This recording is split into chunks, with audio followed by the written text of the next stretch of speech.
ఏమో నేను అన్నాను నువ్వు అంటది నాయన నచ్చినట్టంట కూర్చోకుంటేనే పోతాను అంటాడు డాడీ. లాస్ట్ నుంచి ఫస్ట్ వచ్చిండు తాతయ్య, నేనేమో ఫస్ట్ వచ్చిన అందరికంటే.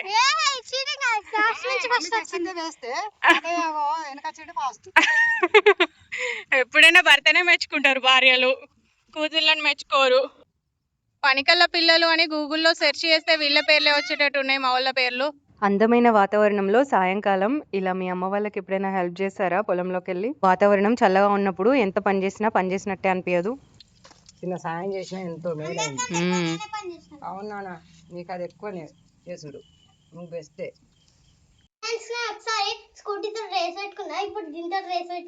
అంటే ఎట్లా రేస్?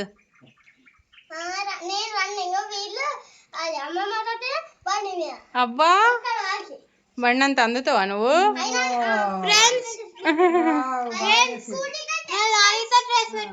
లారీతో రేస్ పెట్టుకుందట. వెయిట్లనా? రన్నింగ్.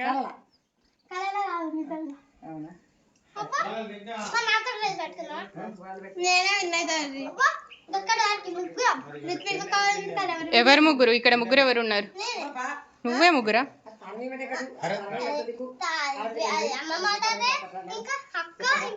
అమ్మమ్మ తాతయ్య ఉరకాలా? నువ్వు ఉరుకుడు. వాళ్ళకంటే ఫాస్ట్ గా వెళ్తావా నువ్వు? చూద్దామా? అద్దు, వెహికల్స్ వస్తాయి కదా ఇటు సైడ్, సడన్ గా వస్తాయి వెహికల్స్. రేస్ అట అమ్మా, నువ్వు కూడా ఉరకాలి వానితోటి.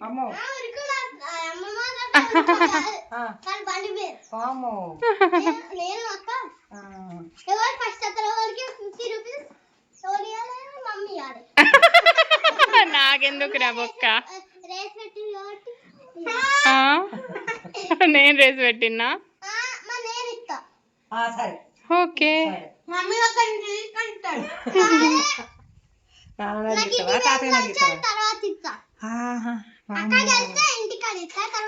ఈమెకి ఇష్టమైన పప్పుచారు ఎన్నోసారి ఇది తినడం?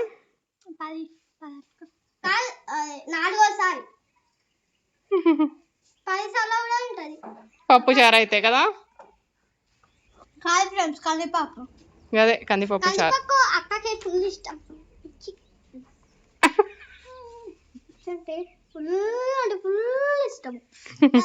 అవును, కళకళ నవ్వుకుంటా పోవాలి. ఆ ఫేస్ అంతా మరి కాదా పోయేది మంచికి, మంచిగా నవ్వుకుంటూ పోవాలి. ఆ ఫేస్ అంతా కళ లేకుండా ఇట్లా ముట్టుకునేందుకు.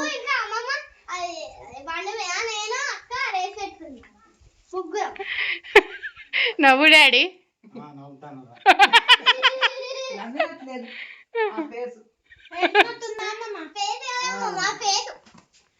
ఏమో నేను అన్నాను నువ్వు అంటది నాయన నచ్చినట్టంట. మొదటిసారి విత్తనాలు పెట్టబోతున్నారు కాబట్టి అందరికి కుంకుమ పెడుతుందమ్మా.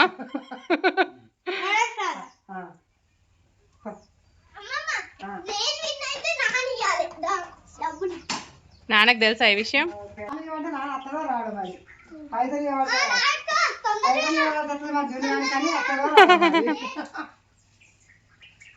స్టార్ట్. బండి స్టార్ట్ అయ్యే వరకే మీరు ఉరకచ్చు ఇలా.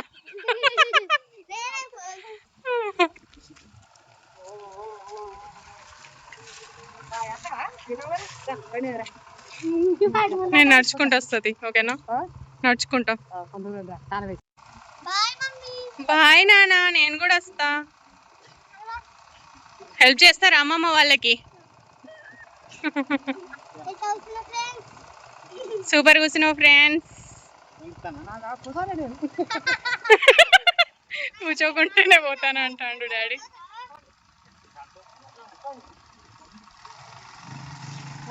Bye bye. పిల్లలు సరదాగా చేన్ని చూస్తామంటే అమ్మ డాడీ పిల్లల్ని తీసుకొని సరదాగా చేన్లకి అయితే వెళ్ళిళ్ళు. ఇప్పుడు వాళ్ళు విత్తనాలు పెడుతున్నారు. నేను కూడా వీలైతే చిన్న సాయం చేస్తా వాళ్ళకి. నేను కూడా ఇప్పుడు డ్రెస్ చేంజ్ చేసుకొని చేన్లకి వెళ్తాను. అక్కడ వాతావరణం మీరు కూడా చూద్దురు కానీ నాతో పాటు మీరు కూడా వచ్చేయండి. మా డాడీ వాళ్ళని దింపేసి మళ్ళీ అయితే వచ్చాడు నా కోసం. ఇంకా బండి మీద వెళ్ళిపోవడమే. పల్లెటూరులో నాకు నచ్చిన విషయాల్లో ఒకటి మీతో ఈరోజు షేర్ చేస్తాను. ఇక్కడ చూసారా ఈ ముసలాయన, ఇంత ఏజ్ ఉంది కదా అయినా కూడా ఏదైనా ఒక సాయం చేస్తూ ఉంటాడు వాళ్ళ కుటుంబ సభ్యులకి. కూర్చోవాలనుకుంటే నా ఏజ్ ఇంత అయింది కదా అని చెప్పి సపరేట్ కూర్చోవచ్చు, కానీ పల్లెటూరులో ఉండే ముసలోళ్ళు కూర్చోరు, ఎప్పుడు ఏదో ఒక చిన్న సార్గమైనా చేసుకుంటా ఉంటారనమాట. అందుకే వాళ్ళు ఎంత ఏజ్ వచ్చినా ఆరోగ్యంగా ఉంటారు. ఎంత కూర్చోవాలనుకుంటే అన్ని జబ్బులు మన దగ్గరకు వచ్చి చేరుతాయి. అందుకే నేను ఎప్పుడు నాకు తెలిసిన వాళ్ళకి ఏదో ఒక సార్గం చేసుకుంటూ ఉండండి అని చెప్తా.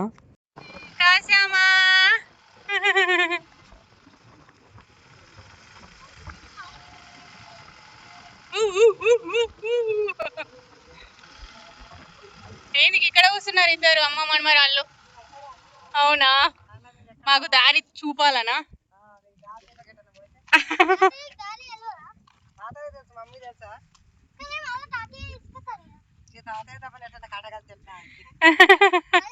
తాతయ్యకు ఎప్పటికి అమ్మమ్మనే దారి చూపాలి. నీకు ఇప్పుడు అర్థం కాదురా, పెళ్ళైన తర్వాతనే అర్థమవుతుంది నీకు. చేసుకుంటావు పెళ్ళి మరి? ఏమైంది? దా మరి, మెల్లమెల్ల నడుచుకుంటూ వస్తావా? మొన్న మాత్రం మాకంటే ఫాస్ట్గా వచ్చింది, ఇప్పుడేమో మెల్లమెల్ల వస్తుంది కావచ్చు.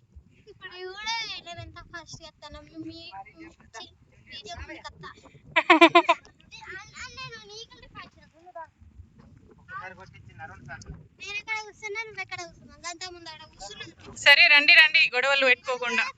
వర్షాకాలం అయితే ఇవన్నీ పచ్చగా ఉంటాయి, ఇప్పుడైతే మొత్తం ఎండిపోయినాయి. మొక్కజొన్న వేసిన చేను ఇలా ఉంటది. మళ్ళా తర్వాత దీనిలో ఏం పెడతారమ్మా? పత్తేనా?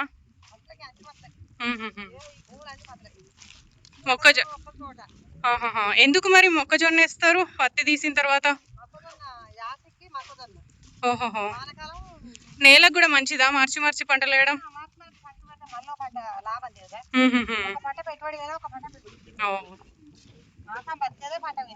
అవును,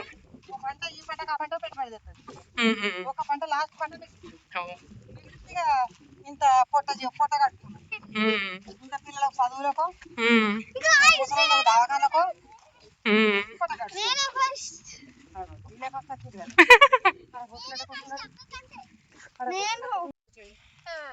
లాస్ట్ నుంచి ఫస్ట్ వచ్చిండు తాతయ్య, నేనేమో ఫస్ట్ వచ్చిన అందరికంటే.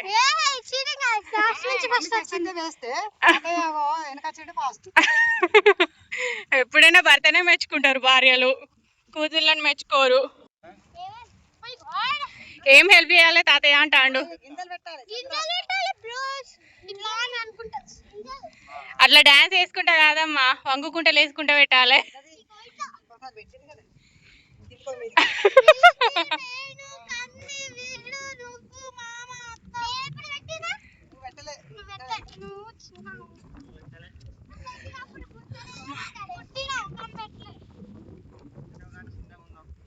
అప్పుడే ఉయ్యాల నుంచి తీసుకొచ్చి పెట్టిపిస్తే బాగుండు, ఇప్పుడు మంచిగా నేర్చుకును.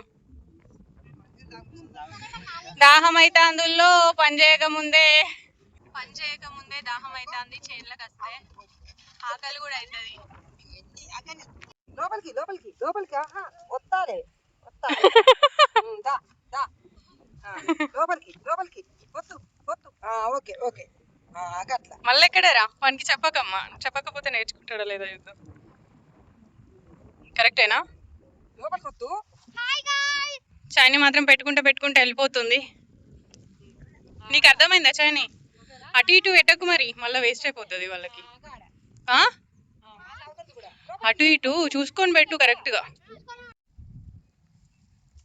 మా పనికల్లా పిల్లల్ని చూడండి.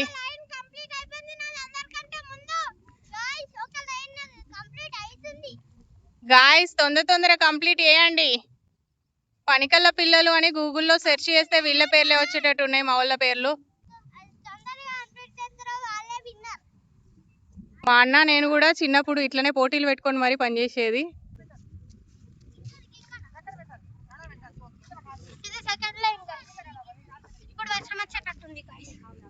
అందుకే అమ్మమ్మ పెడదామన్నది, వర్షం వస్తే మొలుస్తాయని.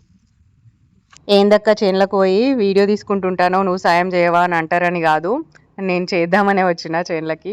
గాయస్ మనం ఎందుకు కూర్చున్నాం గాయస్?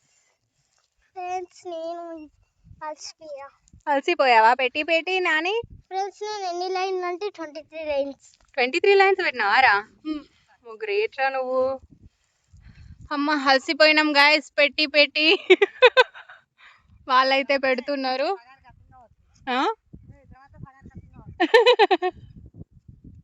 అమ్మ మనం పొద్దున కూడా వస్తా 5 కి. చూడండి వాతావరణం ఎలా ఉందో. అమ్మమ్మ మీరు పొద్దున ఎన్నిటికి చేనులకి 5 కేనా? ఏమేం చేసినావు ఫ్రెండ్స్ చేనులోకి వచ్చి? ఇవి పెట్టిన ఆ పత్తి వేసిన. అవునా, గుడ్ గుడ్. పత్తి ఎంత ఉంది చూపిస్తాను. పత్తి చేను పండించడంలో ఏదైనా హార్డ్ పని ఉంది అని అంటే ఇదే విత్తనాలు పెట్టడము. కిందికి వంగుకుంటా లేసుకుంటా పెడుతూ ఉండాలి. ఇది చాలా హార్డ్ ఉంటుంది. తర్వాత కలవడము అలాంటివి కొంచెం కొంచెం ఈజీగానే ఉంటాయి దీంతో పోలిస్తే. నడుము అయితే బాగా నొస్తుంది. చెప్పురా, నువ్వేదో తెస్తా అన్నావు కదా పత్తి, చూపి ఫ్రెండ్స్ కి. పత్తి ఎంత ఉందంటే గింతుంది. సంచిలో వేసుకొచ్చిండు పత్తి, వత్తులు వేయడానికి కోసం అనేసి తెంపుకొచ్చిండు. ఇప్పుడు పత్తి చేనులు లేవు, కాకపోతే పరిగే అంటారు కదా. వాళ్ళ పక్కింటి వాళ్ళు ఇది అవసరం లేదు మీరే అది వాళ్ళు వదిలేసిల్లు చేనుని, ఆల్రెడీ పత్తులన్నీ అంటే తీసేసారు కదా. మీరే వేసుకోవాలి అని అన్నారు. మీరు తెంపుకోవాలి అని అంటే మా చిన్నోడైతే తెంపుకొని వచ్చిండు. ఇవైతే ఇంటికి వెళ్ళిన తర్వాత వత్తులు వేసుకోవాలి. వత్తులు వేసుకోవడానికి ఉపయోగపడతాయి. దేవునికి వత్తులు రా. ఇంత ఆహ్లాదకరమైన వాతావరణంలో ఏ పని చేసినా కూడా మనకి అలిష్ట అనిపించేది. వాతావరణం చల్లగా ఉన్నప్పుడు ఎంత పనైనా చేసుకోగలుగుతారు రైతులు. వాతావరణం కొంచెం ఎండగా ఉంటే చాలా కష్టపడాలి. కొంచెం నాలాగా లావుగా ఉన్న వాళ్ళకి విత్తనాలు పెట్టడం కొంచెం కష్టమే అవుతుంది. అందుకే మధ్య మధ్యలో రెస్ట్ తీసుకుంటూ పెడుతున్నాను. చీకటి అయింది కదా అని చెప్పి అమ్మ మమ్మల్ని ఇంటికి వెళ్ళిపోమంటుంది, చిన్నుని నన్ను. ఎందుకంటే ఒకరి తర్వాత ఒకరిని డాడీ ఇంటి దగ్గర డ్రాప్ చేస్తాడని. ఈ రోజు అయితే అందరం మంచిగా కష్టపడ్డాం, మంచి ఎక్సర్సైజ్ అయింది. కరీంనగర్ లో ఉన్నప్పుడు మంచిగా వాకింగ్కి వెళ్ళేది కదా, ఇప్పుడైతే చేనులోకి వచ్చి మంచిగా కష్టపడ్డాం. ఎక్సర్సైజ్ కూడా మంచిగా అయింది. మీరు కూడా ఎక్సర్సైజ్ కావాలంటే మంచిగా మీ అమ్మ వాళ్ళ చేనులకు అమ్మమ్మ వాళ్ళ చేనులకు పోయి ఇట్లా కష్టపడండి. ఓ అమ్మ ఏమైనా పట్టుకపోవాలా? సరే, ఏది వీలు కాకపోతే ఓకే వెళ్తున్నాం. షూస్ వేసుకుంటాను. డాడీ దగ్గర ఉంది, డాడీ దగ్గర. తొందరరా, అందులో ఏమన్నా ఉన్నాయా చూసుకో. షూస్లో ఫస్ట్ దులుపు వేసుకో. డాడీ దగ్గరే ఉంది. ఓకే దా, మీరు ఇంకా కష్టపడతారా అమ్మ? Okay okay. వాతావరణం చూడండి ఎంత బాగుందో అసలు. మేమైతే ఇక ఇంటికి వెళ్ళిపోతున్నాము. ఇక్కడ వేప చెట్లు బాగున్నాయి, అందుకని వేప పుల్లలు తీసుకెళ్తున్నాం పళ్ళు తోముకోవడానికి అయితే అని. వేపాకులు వాటర్లో వేసుకొని మసలు పెట్టుకొని స్నానం చేస్తాము. మంచి పనికల్లా మనమరాలు, పనికల్లా మనమడు దొరికి. నా జన్మ అంటూ ఉంటే ఇట్లా చెప్పంగానే అట్లా నేర్చుకుంటారు కదా. ఏం తెలియదు అసలు, గింజ ఎక్కడ పెట్టాలో తెలియదు, అది ఏం గింజో తెలియదు. ఇట్లా పెట్టాలి అంటే చెప్తాను. అవును అబ్బా, ఇంత సిటీ నుండి ఇట్లా నేర్చుకుంటుంటే మీరు గొప్పరా. ఎప్పుడైనా ఒక్క చేను తీసుకోవచ్చు, అసలు ఎప్పుడు రానే రాదు అసలు. ఇప్పుడు దారిలో ఇట్లా ఎంతో మంది కనిపించి చూసినాం. రోజు పెట్టాలి, రోజు ఏడ కనిపించారు. అవును, కానీ ఒక్కసారి కూడా కనిపించాలి. మంచిగా ఫాస్ట్ గా ఒకరికొకరం పోటీ అనుకొని మంచిగా పెట్టుకుంటే. అవును, నువ్వే ఫస్ట్. ఫస్ట్ ఒక్కొక్కసారి పెట్టింది, నా మీద పోటీ పడి నాకనే ముందు పెడతాను. నువ్వు లాస్టా? నువ్వు చిన్నోడివి కాబట్టి నువ్వు పెద్దవైన తర్వాత మాకంటే ఫాస్ట్. అమ్మనైతే మళ్ళీ ఇంటికి వచ్చిన తర్వాత ఇంట్లో పని కూడా చేయాలి, వంట ఇట్లా. రైతుల భార్యలు ఎవరైనా సరే బయట చేనులో పని చేసుకోవాలి, మళ్ళా ఇంటికి వచ్చి ఇంట్లో పని కూడా చేసుకోవాలి. మనకైతే ఇంట్లో పని చేయడానికే కొంచెం అలిష్ట అనిపిస్తుంది కదా. అలాంటి వాళ్ళు మా అమ్మ లాంటి వాళ్ళని ఇన్స్పిరేషన్ గా తీసుకోండి. అలాంటి వాళ్ళు వ్యవసాయ పనులు అందరూ పాపం బయట వాళ్ళతో పాటుగా చేయాలి. ఇంటికి వచ్చి అవును ప్రతి పని మన ఇంట్లో ప్రతి పని చూసుకోవాలి. కానీ కొంచెం హెల్ప్ చేసే భర్త ఉంటే చాలా మంది ఒకరొకరు చేయరా, ఎవ్వరో ఒకరు చేయకుండా వాళ్ళకి నరకం ఇక. అంతేనా? ఎందుకు హెల్ప్ చేయవని మళ్ళీ ఒకరు చేత కాదు కదా. అవును గైస్, ఇక నేనే ఫస్ట్. గైస్ నా పేరు కామెంట్ లో పెట్టుల్లి, షైనీ ఫస్ట్ అని పెట్టుల్లి కామెంట్ లో. ఫ్రెండ్స్ లాస్ట్ లో వచ్చే 23 ఏం కాదు నానా, కష్టపడ్డాము, మీరిద్దరు కూడా ఇంకెక్కువ కష్టపడ్డారు. భోగి మంటలా? ఎండాకాలంలో ఎవరైనా భోగి మంటలు వేసుకుంటారా? మరి కంచుడు చిన్నగా అయింది కదా. అయ్యో తీయాలా కంచుడు? మేము మిరపకాయ బజ్జీలు వేసుకుంటాం ఇప్పుడు. మిరపకాయ బజ్జీల వీడియో కావాలంటే మన ఛానల్లో ఉంది, చేన్లకు వేసుకున్నాం ఒకసారి. లింక్ ఇస్తాను చూడండి డిస్క్రిప్షన్ లో. పెద్ద కంచుడా? ఇవాళ నేను కొంచెం చైన్లో కష్టపడ్డా అని చెప్పేసి మా డాడీ నన్ను ఏ పని చేయనిస్తలేడు. నీకు మండుతుంది బుజ్జి, నేను కట్ చేస్తా అని చెప్పి అమ్మ కంచుడు పెట్టింది, నూనె పోసింది, మిరపకాయ బజ్జీలు కూడా వేసేసింది. చూడండి టెంప్టింగ్ గా ఉన్నాయి కదా. ఏం తింటారు షైనాక? అమ్మమ్మ చిప్స్ వేసి ఇచ్చిందా మీకోసం? కాశీ ఏం తింటాను? పని చేసి అలసిపోయిల్లని మీకు అన్ని చేసిస్తుంది అమ్మమ్మ. పాపం చేనులకి పని చేసిండు బిడ్డలు. మేమైతే ఎదువాదా చేసినా కాకపో పాపం అలసిపోతుంది కావచ్చురా. అవును, చిన్న సాయం చేసినా ఎంతో మేలైంది. అవునా, నీకు అది ఎక్కువనే చేసుడు, నువ్వు బెస్టే. అమ్మ చేసిన బజ్జీలు ఎట్లున్నాయి డాడీ? హ్యాపీగా ఎంజాయ్ చేస్తున్నాము. సూపర్ కదా బజ్జీ, మంచిగా ఉన్నాయి. ఈ బజ్జీ రెసిపీ కావాలంటే నా ఛానల్లో ఉంది, చేన్లోకి పోయి వేసుకున్నాం కదా ఒకసారి. నేను కూడా ఒకసారి మా ఇంటి కాడ వేసిన 2 వీడియోస్ చూసేయండి, డిస్క్రిప్షన్లో లింక్ పెడతాను. అప్పుడు నేను లేను గైస్. అప్పుడు నువ్వు లేవు, మా తమ్ముడు ఉన్నాడు. అవును. మంచిగా అనిపించింది కదమ్మా ఆ రోజు చేన్లో. నెక్స్ట్ మళ్ళీ అది ఇంకోటి చేసినాం చేన్లోనే, ముంత మసాలా వేసినాం, అది మస్తు ఉంది. మళ్ళీ ఇంతేనండి ఈ video. Bye bye. Bye bye bye.